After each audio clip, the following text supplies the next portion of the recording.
برائے خوشنودی امام زمانہ و سلامتی امام زمانہ ایک بآواز بلند صلوات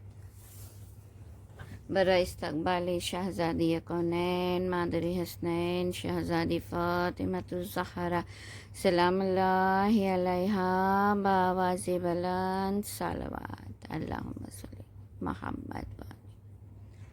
مومنات کی درجات کی بلندی کے لیے، دعاؤں کی قبولیت کے لیے، بیماروں کی شفا یابی کے لیے بآواز بلند صلوات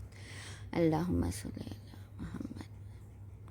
رحم اللہ من قرأ الفاتحہ۔ اعوذ باللہ من الشیطان اللعین الرجیم، بسم اللہ الرحمن الرحیم۔ آپ سب مل کر تلاوت کیجیے گا۔ اللہم کل ولیک الحجت ابن الحسن صلواتک علیہ وعلی آبائہ فی ہذہ الساعۃ وفی کل ساعۃ ولیاً وحافظاً وقائداً وناصراً ودلیلا وعینا حتی تسکنوا ارضک طوعا وتمتعہ فیہا طویلا۔ اللہم صل اعوذ باللہ من الشیطان اللعین الرجیم، بسم اللہ الرحمن الرحیم۔ الحمد للہ رب العالمین باری الخلائق اجمعین فاطر السماوات والارضین والصلاة والسلام علی سید الانبیاء والمرسلین وخاتم النبیین سیدنا و نبینا وشفیع ذنوبنا وحبیب قلوبنا وطبیب نفوسنا ومولانا ومولا الثقلین وجد الحسن والحسین ابی القاسم محمد صلی محمد وعلیہ الطیبین الطاہرین المعصومین المنتجبین المظلومین۔ اما بعد فقد قال اللہ تعالی فی کتابہ المبین وهو أصدق الصادقين وقوله الحق يا أيها الذين آمنوا قوا أنفسكم وأهلكم نارا وقودها الناس والحجارة صلوات۔ عزیزان گرامی، آغاز کلام اس معبود کی حمد و ثنا کے ساتھ جو ازلی ہے، ابدی ہے، سرمدی ہے، وہ پروردگار عالم جو انسانوں کی ہدایت کرنے والا، ہر لمحہ اپنے بندوں کی خبر گیری کرنے والا، وہ پروردگار جو سمیع ہے، بصیر ہے، رحمان ہے، رحیم ہے، اپنے لازوال کلام، اپنے بے مثال کلام، اپنے لاسانی کلام، اپنے لافانی کلام قرآن مجید میں اعلان کر رہا ہے، یا ایھا الذین آمنوا قوا انفسکم واہلکم نارا وقودھا الناس والحجارہ، کہ اے ایمان والو بچا لو خود کو اور اپنے اہل و عیال کو، کہ جس کا جہنم کی آگ سے، کہ جس کا ایندھن یہ انسان اور پتھر ہے۔ عزیزان گرامی، مختصر سے گفتگو کرنا ہے اس آیت کے حوالے سے کہ جو قرآن کریم کا 66واں یعنی 66 نمبر کا سورہ تحریم کے نام سے منسوب ہے، اس سورے کی چھٹی آیت میں خداوند تعالیٰ اعلان کر رہا ہے، اپنے ایمان والوں کو دعوت دے کر کہہ رہا ہے کہ اے ایمان والو، بچا لو خود کو جہنم کی آگ سے، بچا لو خود کو اور اپنے اہل و عیال کو جہنم کی آگ سے کہ جس کا ایندھن یہ انسان اور پتھر ہے۔ مختصر سی گفتگو اس آیت کے حوالے سے کرنا ہے کہ آج تربیت اولاد ہماری سب سے بڑی ذمہ داری ہے، کیونکہ آج کی یہ مجلس جو ہم نے منعقد کی ہے وہ طفلان مسلم کے حوالے سے کی ہے، کیونکہ آج ان کی شہادت کی تاریخ ہے، تو اس لیے مختصر سی گفتگو تربیت اولاد کے حوالے سے کرنا چاہوں گی کہ اللہ نے ہمیں جو سب سے بڑی نعمت سے نوازا ہے وہ اولاد کی نعمت ہے۔ اللہ نے ہمیں اگر اولاد عطا کی ہے تو یقین کیجئے وہ یقیناً اللہ کی عطا کردہ سب سے عظیم نعمتوں میں سے ایک نعمت ہے۔ لیکن عزیزو، مختصر سی گفتگو اس آیت کے حوالے سے کرنے سے پہلے تھوڑی سی گفتگو کرنا چاہوں گی تاکہ ہم اپنے اس مفہوم کو واضح کر لیں کہ یہاں ایمان سے مراد کون ہے، کیونکہ اللہ نے قرآن میں اگر کہیں بھی گفتگو کی ہے، اللہ نے نہ کبھی کافر سے گفتگو کی، نہ منافق سے گفتگو کی، نہ مشرک سے گفتگو کی ہے۔ اگر سخن کلام کیا ہے، اگر گفتگو کی ہے تو صرف اور صرف ایمان والوں سے۔ جہاں بھی آپ دیکھیے گا، جہاں بھی اللہ نے کوئی پیغام بھیجا ہے، کوئی آیت متنبع کیا ہے تو کسے کیا ہے؟ ایمان والوں کو کیا ہے۔ مثال کے طور پر کہیں اللہ نے کہا ہے یا ایھا الذین آمنوا اتقوا اللہ وکونوا مع الصادقین، کہ اے ایمان والو تم تقوی اختیار کرو اور صادقین کے ساتھ ہو جائے۔ یعنی اگر پیغام دیا گیا، حکم دیا گیا تو کسے؟ ایمان والوں کو۔ تو اب سب سے پہلے ضروری ہے کہ ہم یہ سمجھیں کہ مومن کی اللہ کی نگاہ میں مومن کون ہے، مومن کسے کہتے ہیں۔ تو اب اس کے لیے جو ہے ہمیں ریفرنس لینا پڑے گا۔ ریفرنس کس کا ہے؟ رسول کا ریفرنس لینا پڑے گا کہ رسول نے ایمان والے کی سند کیا دی ہے، ایمان والے کسے کہا، ایمان والا کہا کسے گیا ہے۔ تو اللہ کے رسول نے کیا کہا؟ یا ایک صلوات پڑھ دے محمد والا، کیونکہ اللہ کے رسول نے کیا کہا ہے؟ یا علی حبک الایمان و بغضک کفر و نفاق، کہ اے علی تمہاری محبت ایمان ہے۔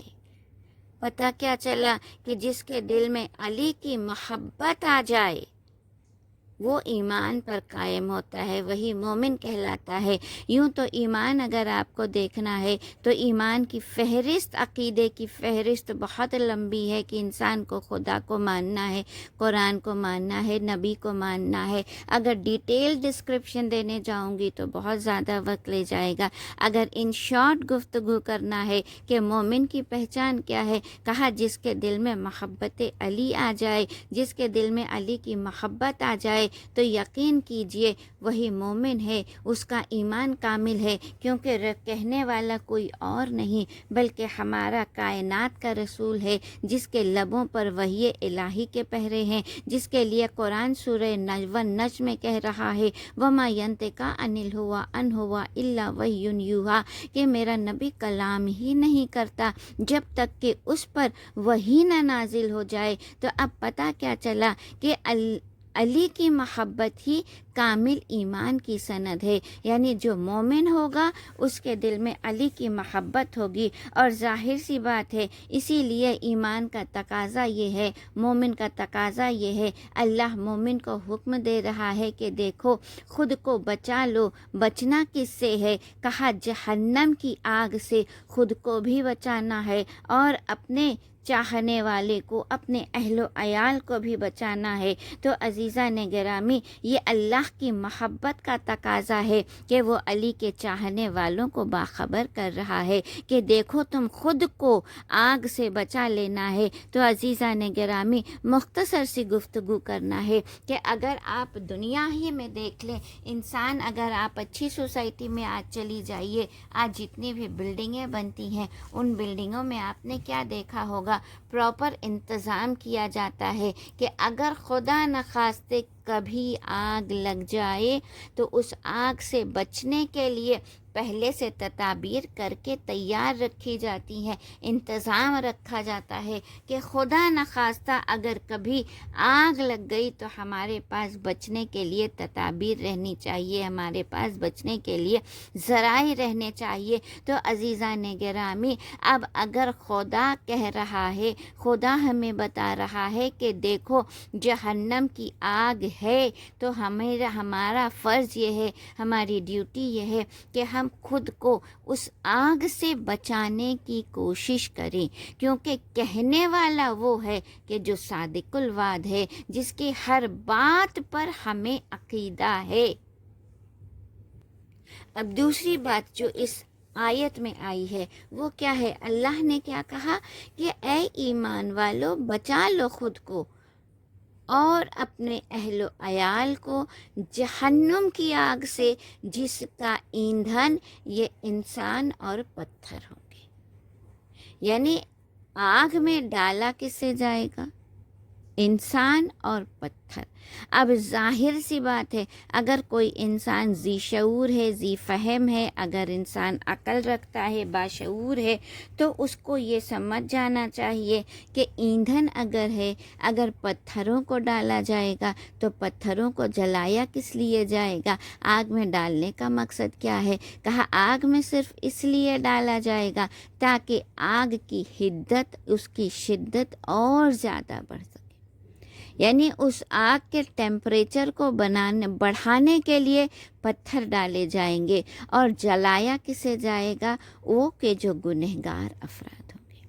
جنہوں نے دنیا میں گناہ کیا ہوگا۔ اللہ کہتا ہے کہ اگر تم خود کو بچانا چاہتے ہو جہنم سے تو دنیا میں گناہوں سے پرہیز کرتے رہو، دنیا میں گناہوں سے بچتے رہو، کیونکہ اگر تم نے عقیدے کو کامل کر لیا، اگر تمہارا عقیدہ کامل ہے، یاد رکھیے عزیزو کہ انسان کا ایمان جو ہے وہ دراصل صرف عقیدے پر بیسڈ نہیں ہے، بلکہ ایمان دو چیزوں کا، بلکہ میں کہوں گی تین چیزوں کا مرکب ہے، کیونکہ نہج البلاغہ میں مولا علی نے جو ایمان کی تعریف کی ہے وہ کیا کی ہے، کس طرح کی ہے؟ کہا الایمان تصدیق بالجنان و اقرار باللسان و عمل بالارکان، یعنی ایمان جو ہے دل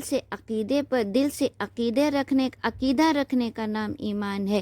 زبان سے اقرار کرنے کا نام ایمان ہے، اور عمل صالح کرنے کا نام ایمان ہے۔ یعنی اگر عقیدہ کامل ہے تو آپ کو کرنا کیا ہے؟ کہا نیک اعمال کرنے ہیں۔ یاد رکھیے اگر انسان کا عقیدہ زیادہ ہے، عقیدہ کامل ہو گیا، اگر وہ علی والا ہے، تو اب اس کے لیے عمل کی منزل پر آنا بہت زیادہ ضروری ہے، کیونکہ اگر آپ نے علی کو مانا لیکن اب اگر آپ نماز سے دور ہو جائیں گے تو آگ کا خطرہ بڑھ جائے گا۔ اگر آپ علی کے چاہنے والے ہیں لیکن آپ نے روزے سے اجتناب کر لیا تو کہا آگ کا خطرہ بڑھ جائے گا۔ اس لیے یاد رکھیے کہ ہمیں صرف اپنے عقیدے کو راسخ نہیں کرنا ہے، بلکہ ہمیں اپنے عمل کو بھی اسی طرح رکھنا ہے جس طرح ہمارا مولا چاہتا ہے۔ سلوات۔ تو عزیزان گرامی، اب غور کیجئے کہ اگر ہم خود کو دنیا کے ہر کام کے لیے محنت کرتے ہیں، ہے یا نہیں؟ انسان رزق تلاش کرنے کے لیے 8 سے 10 گھنٹے روز محنت کرتا ہے، جبکہ اللہ نے رزق کا وعدہ لیا ہے، لیکن پھر بھی اللہ کہتا ہے محنت کرو، تم جتنی محنت کرو گے میں اجر دوں گا۔ تو انسان دنیا میں جاب کتنی دیر کر رہا ہے؟ 8 سے 10 گھنٹے آپ جاب کر رہے ہیں۔ اگر آپ جو ہے ہر چیز کے لیے، دنیاوی ہر چیز کے لیے محنت کرتے ہیں، مثال کے طور پر اگر گرمی کا مہینہ ہے تو آپ گرمی سے بچنے کے لیے بھی ذرائع فراہم کرتے ہیں، ہے یا نہیں؟ آپ اپنے گھر میں اے سی لگاتے ہیں، کیوں؟ کہا اگر گرمی کی حدت بڑھے گی، اے سی آن کر لیا تو ہمیں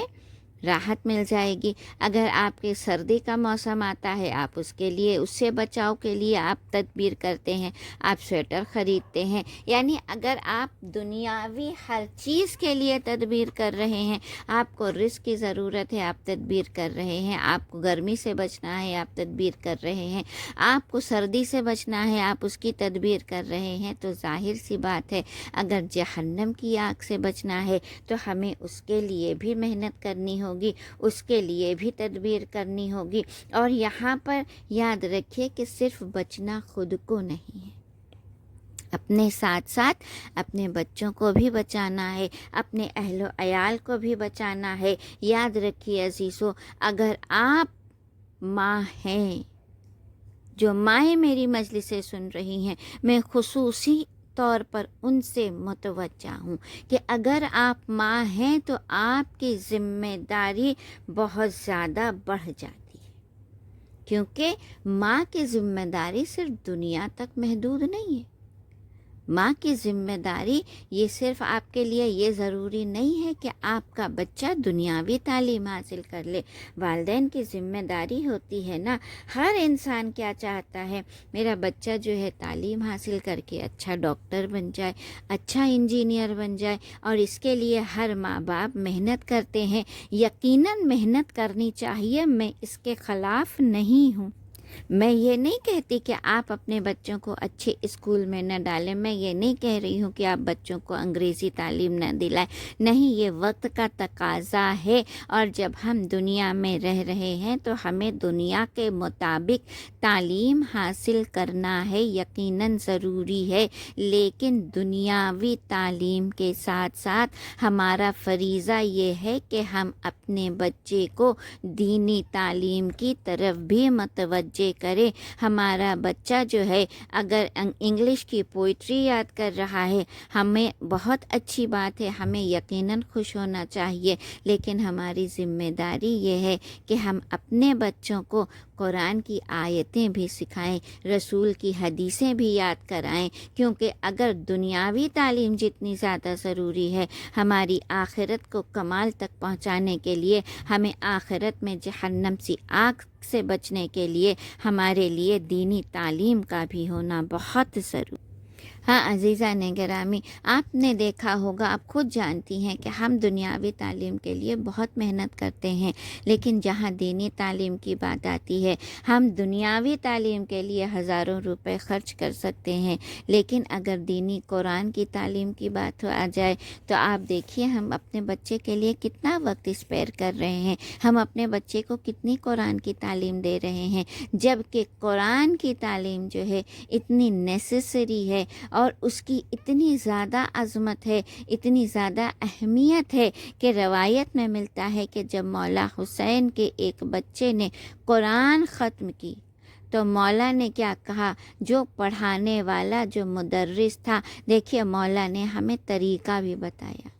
ایسا نہیں تھا، مولا جو ہے خود قرآن پڑھنا جانتے تھے، اپنے بچوں کو پڑھا سکتے تھے، لیکن معلم رکھا، معلم رکھ کے قرآن کی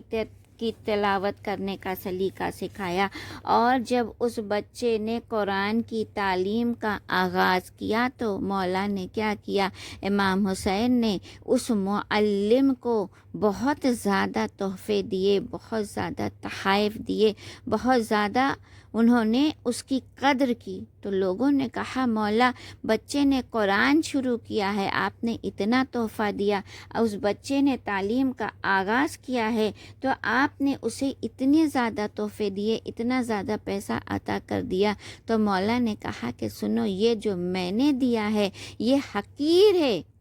اس تعلیم کے مقابلے میں جو اس معلم نے میرے بچے کو عطا کیا ہے۔ کہا یہ دنیاوی چیزیں ہیں، یہ تحفے، یہ تحائف جو ہیں، یہ دنیاوی چیزیں ہیں، یہ فنا ہو جائیں گی، مگر اس نے جو علم میرے بچے کو دیا ہے وہ قیامت تک باقی رہنے والا ہے، وہ اسے یہاں بھی فائدہ پہنچائے گا اور قیامت کے میدان میں بھی فائدہ پہنچائے گا۔ تو پتہ کیا چلا، والدین کی پہلی ذمہ داری یہ ہے عزیزہ عزیزان گرامی کہ ہم اپنے بچے کو دینی تعلیم کی طرف راغب کریں، کیونکہ اگر ہم نے اپنے بچے کو دین نہیں سکھایا تو یاد رکھیے ہم خسارہ اٹھانے والوں میں ہوں گے۔ سلوات کیا سناتے ہوئے میں ربط مصائب کی طرف آؤں گی کہ رسول کا دور تھا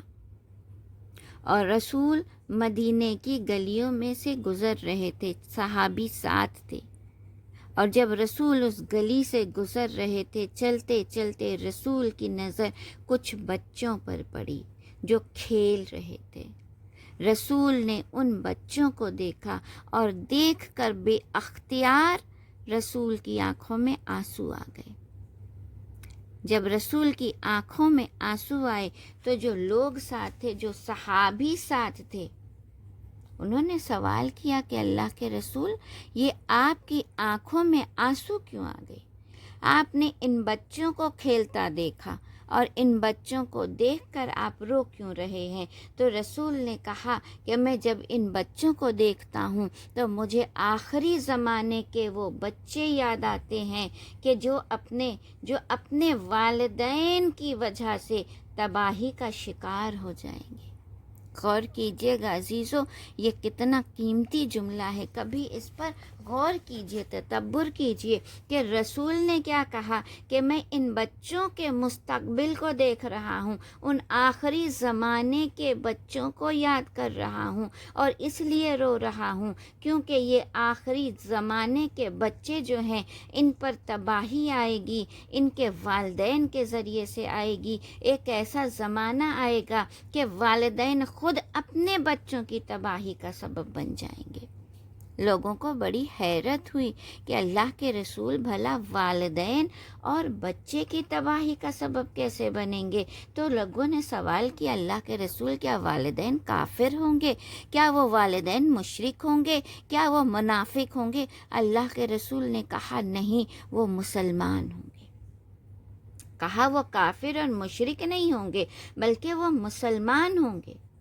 لوگوں نے کہا اللہ کے رسول کیا کوئی والدین اتنے ظالم ہو سکتے ہیں کہ جو اپنے بچوں کو تباہ کر دیں؟ تو رسول نے سمجھایا، کہا ہاں، یہ بچوں کو اس طرح تباہ کریں گے کیونکہ یہ اپنے بچوں کو دین کی تعلیم نہیں دیں گے،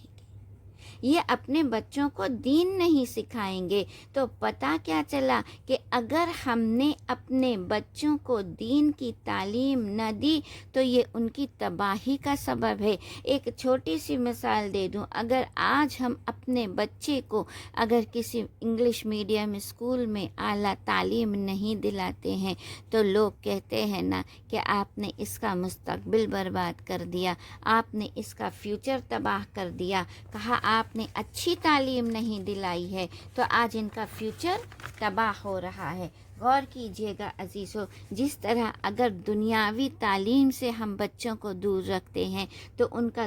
دنیاوی مستقبل تباہ ہو جاتا ہے، اسی طرح اگر ہم نے اپنے بچوں کو دین کے واجبات نہیں سکھائے، اگر ہم نے انہیں دین کی تعلیم نہیں دی تو یاد رکھیے ان کی آخرت تباہ ہو جائے گی،